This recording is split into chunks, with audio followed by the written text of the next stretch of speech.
You know those YouTubers that be having all that beautiful blurred background and stuff? And yeah, so I tried to do that. I don't know if it looks like in this video, but I tried.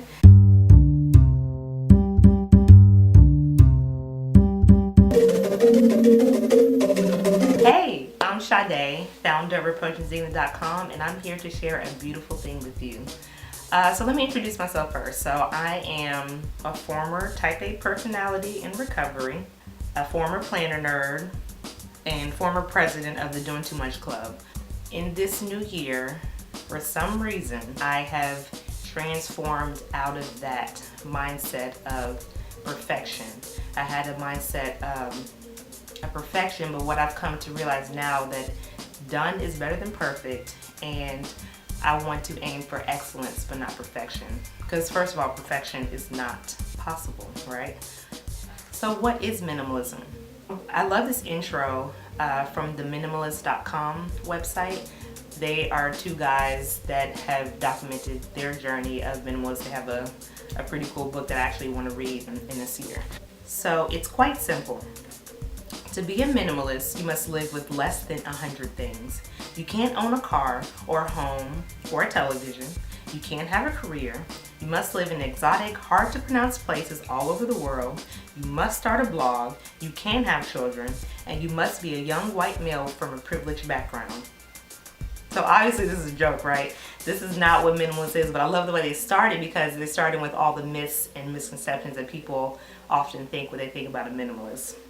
So then they go on to say that you can become a minimalist by doing those things, but that's really not the point. You can also become a minimalist without doing those things. The point of minimalism is to find freedom, and a way to do that is to live with less. So then they also go on to say that minimalism is a lifestyle that helps people question what things add value to their lives. By clearing the clutter from life's path, we can make room for the most important aspects of life: health, relationships, passion, growth, and contribution. Okay, so it just brings more structure to the path to happiness. In this year of focus, I'm going to be using the word minimalism in a different way than you may have heard before. So minimalism, a lot of people see it as living with less. That can be, you see that as a phrase often, and I keep that in my brain, but this year for me, I'm going to focus more on, and I'm using focus so much because that's my focus this year. But finding focus, so living with focus instead of living with less. I want to focus on the things that I want to keep instead of the things I want to get rid of, right? So I want to be intentional about what I'm bringing into my brain, my mind, my body, my space, and the things that really spark joy in my life. So I bet you're asking, what are the pros and cons of minimalism? Why could this be something for me? So some of the benefits of minimalism are that it's a tool that you can use to reach a more meaningful life. So some may say happiness, some may say joy. It's just a tool to get there. Not everybody's going to get to happiness or joy in the same way, but it's one way that you can. Another benefit of minimalism is that you have more time to create more and consume less.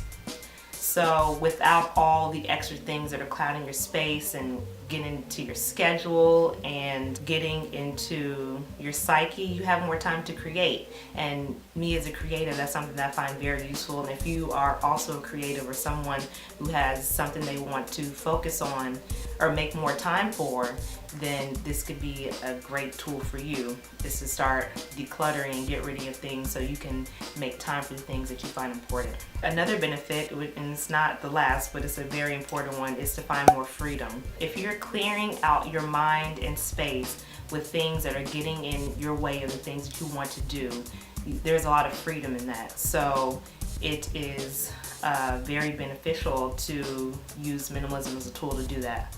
Okay, so what are some of the cons of minimalism? So one could be, if you start getting into it, you might go too extreme. If that's not the path that you want to go, you get so wrapped up into it and just be on a path of destruction. Let me give some examples. So, you know the tiny houses? Some of those people are people who are accepting a lifestyle of minimalism. They don't want to have to worry about things that can save money. It's a lot of benefits of having a tiny house if you don't mind having a small amount of space. Some people might call that an extreme version of minimalism. You might see people only owning 33 things because they want to travel more. That some may see that as an extreme version of minimalism. That's all they own, 33 things. Like, you could probably count 33 things in your space right now. That's all they have. So another way that you could go to extreme is to focus on getting rid of so many things that you are not thinking about what you actually want to keep. So you're like, oh, that person gets on my nerves, I'm done with that.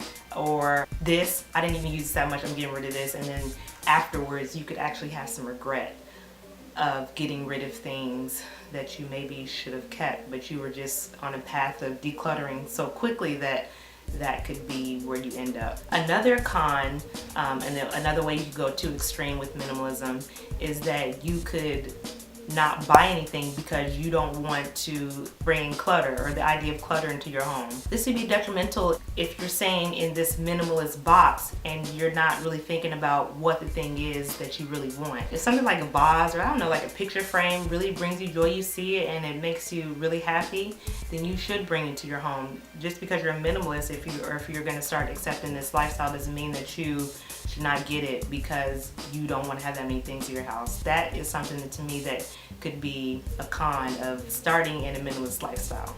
Okay, so yeah, let's get this conversation started. Go ahead and comment below and tell me, have you ever heard of minimalism? What things you've heard about it, and would you consider it? Yeah, comment that below, and I look forward to talking with you all on social media. In this year, I'm going to be tracking my journey to minimalism. If you want to join the ride or follow along, make sure you subscribe below. Then watch part 2 to see how I came to the idea of minimalism and get a glimpse into what this year will look like, or at least what I think it will look like, on my minimalism journey. See you soon.